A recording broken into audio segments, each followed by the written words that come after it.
Chapter 14. Evangeline. A young star which shone o'er life, too sweet an image for such glass, a lovely being, scarcely formed or moulded, a rose with all its sweetest leaves yet folded. The Mississippi, how as by an enchanted wand have its scenes been changed, since Chateaubriand wrote his prose poetic description of it, as a river of mighty unbroken solitudes, rolling amid undreamed wonders of vegetable and animal existence. But as in an hour this river of dreams and wild romance has emerged to a reality scarcely less visionary and splendid, what other river of the world beats on its bosom to the ocean the wealth and enterprise of such another country, a country whose products embrace all between the tropics and the poles? Those turbid waters, hurrying, foaming, tearing along, an apt resemblance of that headlong tide of business which is poured along its wave by a race more vehement and energetic than any of the old world ever saw.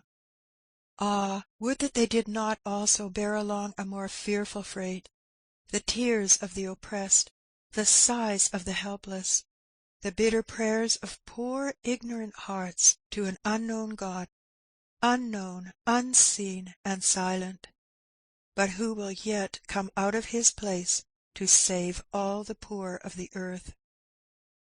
The slanting light of the setting sun quivers on the sea-like expanse of the river. The shimmering canes and the tall dark cypress, hung with wreaths of dark funereal moss, glow in the golden ray as the heavily laden steamboat marches onward, piled with cotton bales from many a plantation, up over deck and sides, till she seems in the distance a square massive block of grey.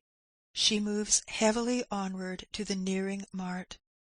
We must look some time among its crowded decks before we shall find again our humble friend Tom.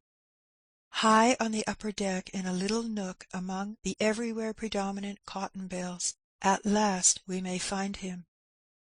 Partly from confidence inspired by Mr. Shelby's representations, and partly from the remarkably inoffensive and quiet character of the man, Tom has insensibly won his way far into the confidence even of such a man as Haley. At first he had watched him narrowly through the day, and never allowed him to sleep at night unfettered, but the uncomplaining patience and apparent contentment of Tom's manner led him gradually to discontinue these restraints, and for some time Tom had enjoyed a sort of parole of honour, being permitted to come and go freely where he pleased on the boat.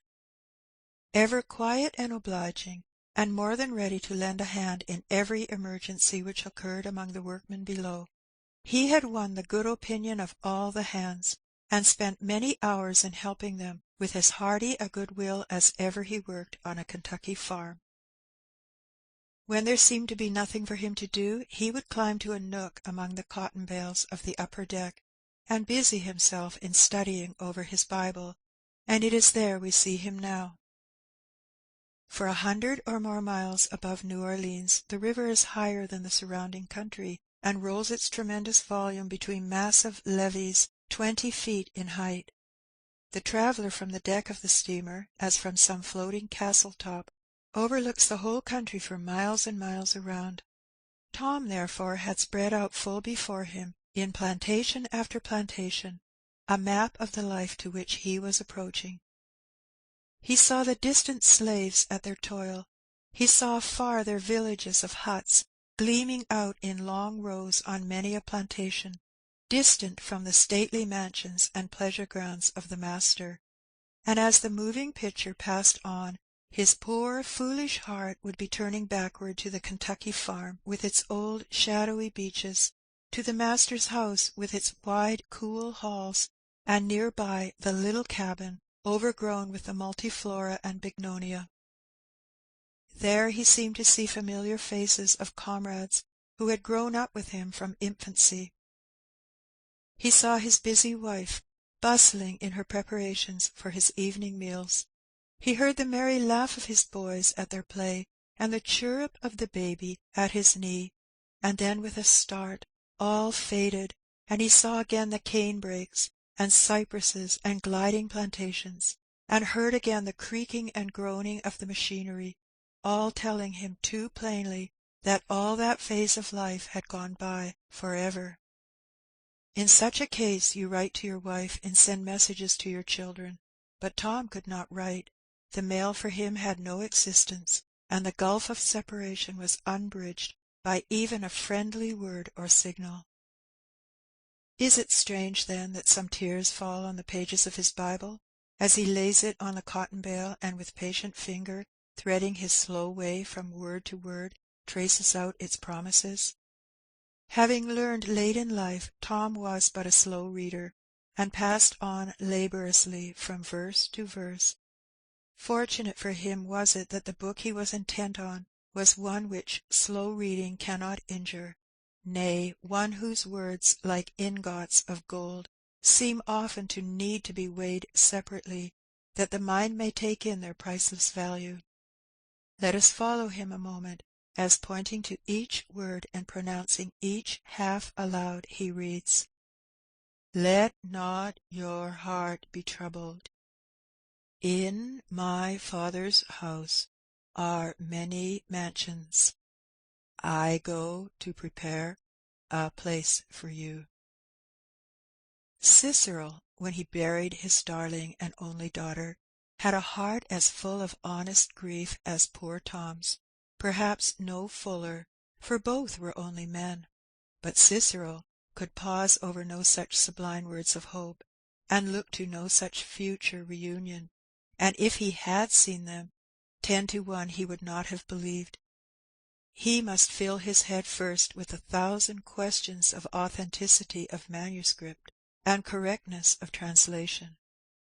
But to poor Tom, there it lay, just what he needed, so evidently true and divine that the possibility of a question never entered his simple head.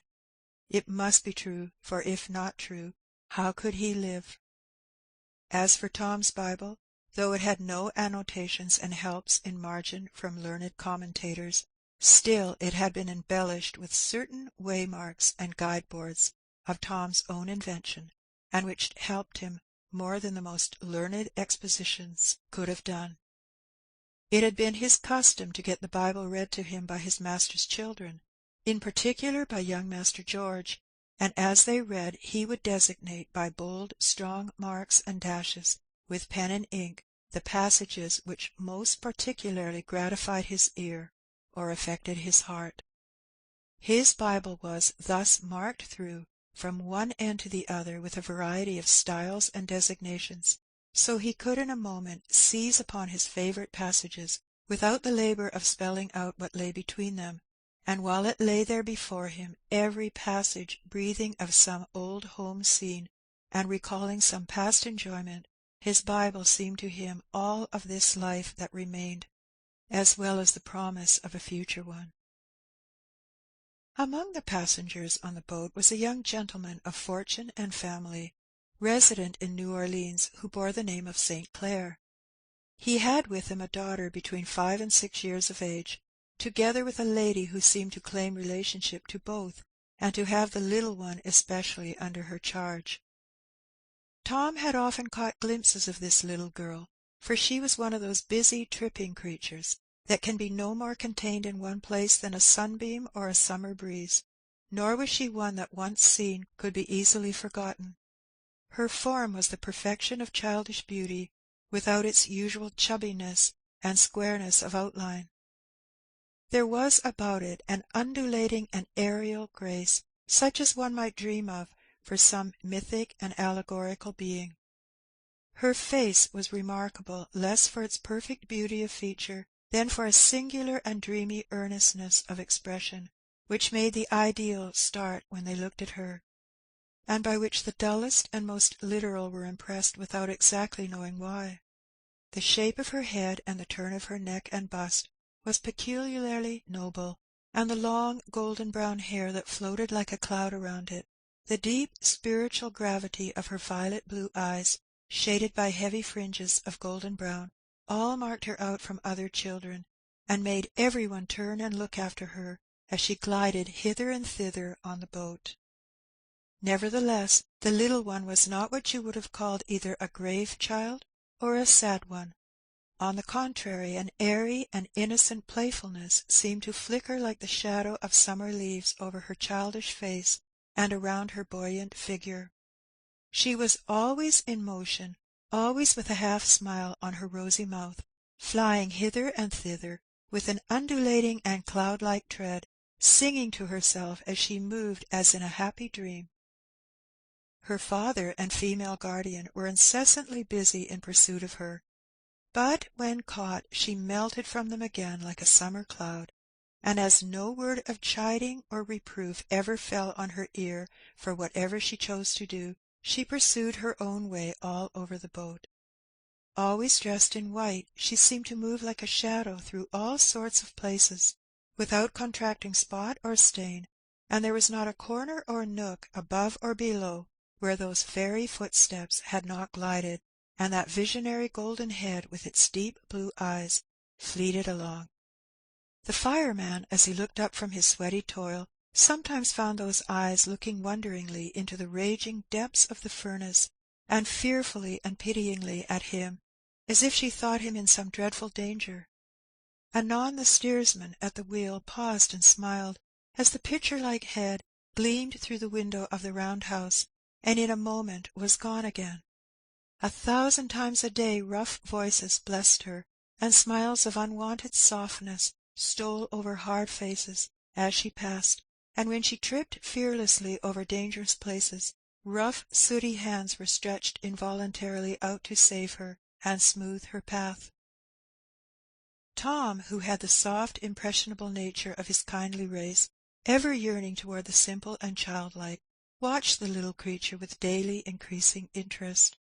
To him she seemed something almost divine, and whenever her golden head and deep blue eyes peered out upon him from behind some dusky cotton bale, or looked down upon him over some ridge of packages, he half believed that he saw one of the angels stepped out of his New Testament.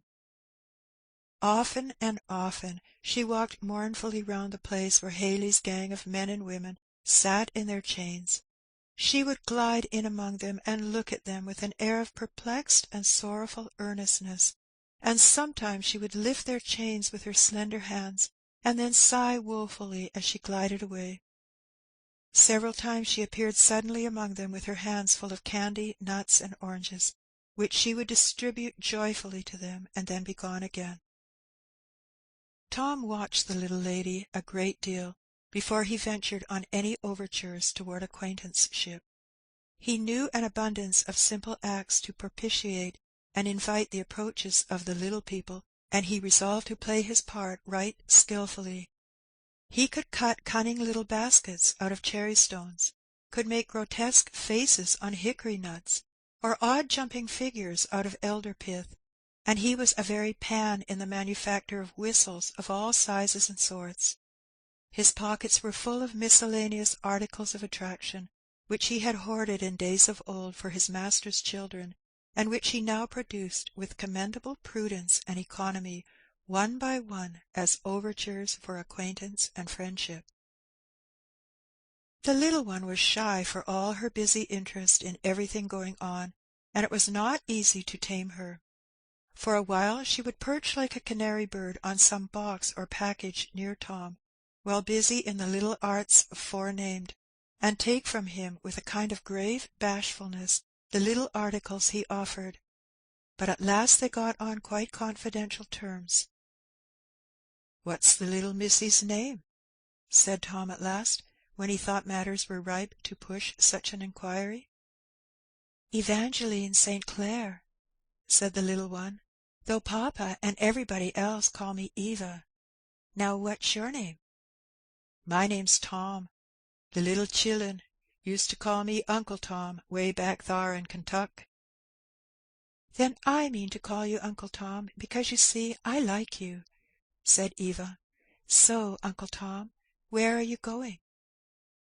"I don't know, Miss Eva." "Don't know?" said Eva. "No, I am going to be sold to somebody, I don't know who." "My papa can buy you," said Eva quickly, "and if he buys you, you will have good times.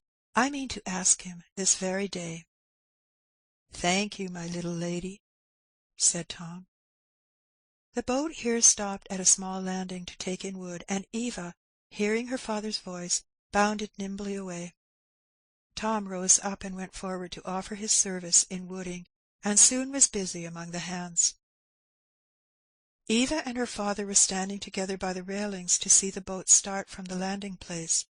The wheel had made 2 or 3 revolutions in the water, when by some sudden movement the little one suddenly lost her balance and fell sheer over the side of the boat into the water. Her father, scarce knowing what he did, was plunging in after her, but was held back by some behind him, who saw that more efficient aid had followed his child. Tom was standing just under her on the lower deck as she fell. He saw her strike the water and sink, and was after her in a moment. A broad-chested, strong-armed fellow, it was nothing for him to keep afloat in the water, till in a moment or two the child rose to the surface, and he caught her in his arms, and swimming with her to the boat side, handed her up, all dripping, to the grasp of hundreds of hands, which, as if they had all belonged to one man, were stretched eagerly out to receive her. A few moments more, and her father bore her, dripping and senseless, to the ladies' cabin, where, as is usual in cases of the kind, there ensued a very well-meaning and kind-hearted strife among the female occupants generally, as to who should do the most things to make a disturbance, and to hinder her recovery in every way possible. It was a sultry, close day the next day, as the steamer drew near to New Orleans. A general bustle of expectation and preparation was spread through the boat. In the cabin one and another were gathering their things together and arranging them, preparatory to going ashore. The steward and chambermaid and all were busily engaged in cleaning, furbishing, and arranging the splendid boat, preparatory to a grand entry. On the lower deck sat our friend Tom, with his arms folded, and anxiously from time to time turning his eyes toward a group on the other side of the boat. There stood the fair Evangeline, a little paler than the day before, but otherwise exhibiting no traces of the accident which had befallen her. A graceful, elegantly formed young man stood by her, carelessly leaning one elbow on a bale of cotton, while a large pocket-book lay open before him. It was quite evident at a glance that the gentleman was Eva's father. There was the same noble cast of head, the same large blue eyes, the same golden-brown hair, yet the expression was wholly different. In the large clear blue eyes, though in form and colour exactly similar, there was wanting that misty, dreamy depth of expression. All was clear, bold, and bright, but with a light wholly of this world. The beautifully cut mouth had a proud and somewhat sarcastic expression, while an air of free and easy superiority sat not ungracefully in every turn and movement of his fine form. He was listening with a good-humoured, negligent air, half comic, half contemptuous, to Hayley, who was very volubly expatiating on the quality of the article for which they were bargaining. "All the moral and Christian virtues bound in black morocco complete," he said, when Hayley had finished. "Well now, my good fellow, what's the damage, as they say in Kentucky? In short, what's to be paid out for this business? How much are you going to cheat me now? Out with it." "Well," said Hayley, "if I should say $1,300 for that 'ere fellow, I shouldn't but just save myself.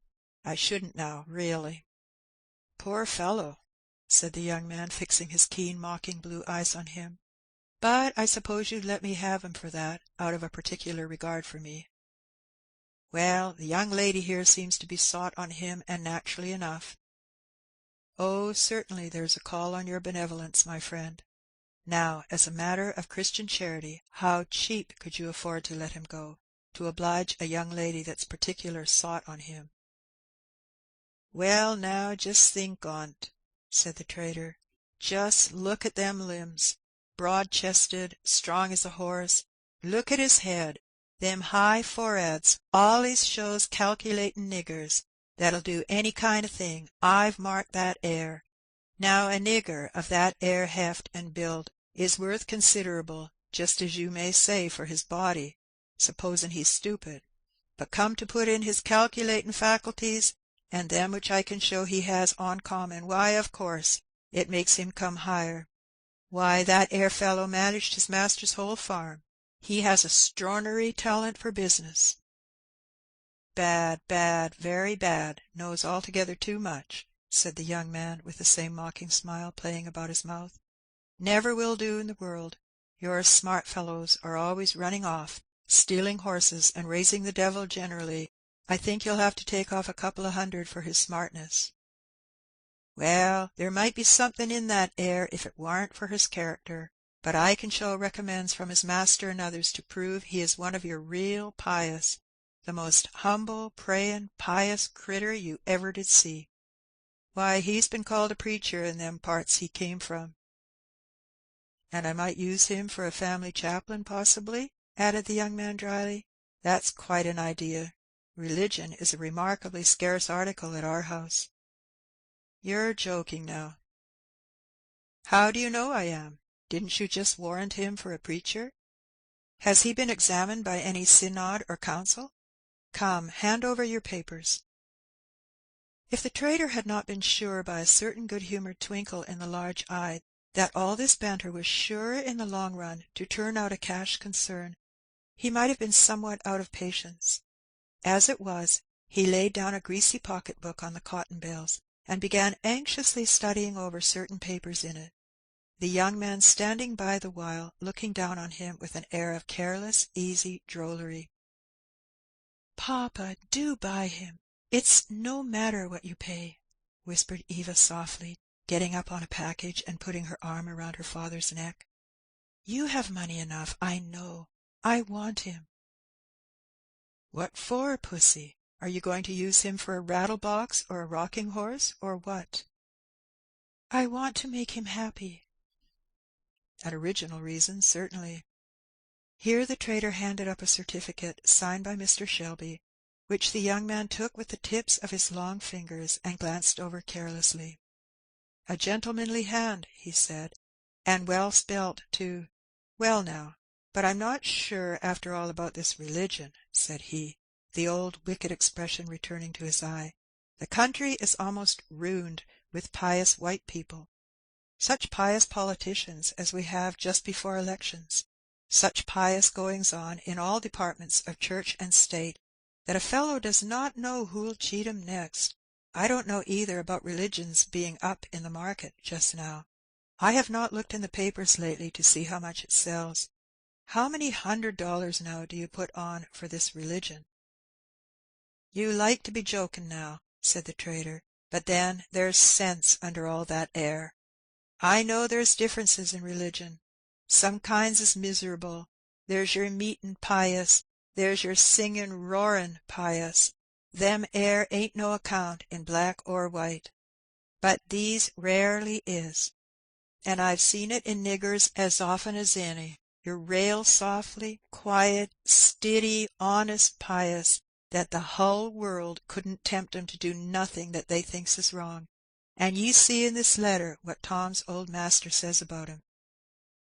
"Now," said the young man, stooping gravely over his book of bills, "if you can assure me that I can really buy this kind of pious, and that it will be set down to my account in the book up above as something belonging to me, I wouldn't care if I did go a little extra for it. How do you say?" "Well, railly, I can't do that," said the trader. "I'm a thinkin' that every man'll have to hang on his own hook in them 'ere quarters." "Rather hard on a fellow that pays extra on religion, and can't trade with it in the state where he wants it most, ain't it now?" said the young man, who had been making out a roll of bills while he was speaking.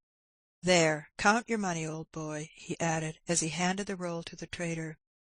"All right," said Haley, his face beaming with delight, and pulling out an old inkhorn, he proceeded to fill out a bill of sale, which in a few moments he handed to the young man. "I wonder now, if I was divided up and inventoried," said the latter as he ran over the paper, "how much I might bring." Say, so much for the shape of my head, so much for a high forehead, so much for arms and hands and legs, and then so much for education, learning, talent, honesty, religion.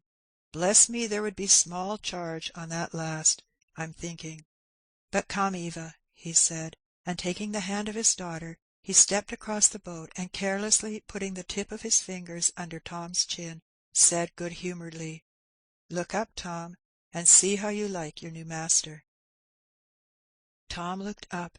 It was not in nature to look into that gay, young, handsome face without a feeling of pleasure, and Tom felt the tears start in his eyes as he said heartily, "God bless you, mas'r." "Well, I hope he will. What's your name, Tom? Quite as likely to do it for your asking as mine, from all accounts. Can you drive horses, Tom?" "I've been allays used to horses," said Tom. "Mas'r Shelby raised heaps of 'em." "Well, I think I shall put you in coachey, on condition that you won't be drunk more than once a week, unless in cases of emergency, Tom." Tom looked surprised and rather hurt, and said, "I never drink, mas'r." "I've heard that story before, Tom; but then we'll see. It will be a special accommodation to all concerned if you don't. Never mind, my boy," he added good-humouredly, seeing Tom still looked grave, "I don't doubt you mean to do well." "I sartin do, mas'r," said Tom. "And you shall have good times," said Eva. "Papa is very good to everybody, only he always will laugh at them." "Papa is much obliged to you for his recommendation," said St. Clair, laughing, as he turned on his heel and walked away. Chapter 14.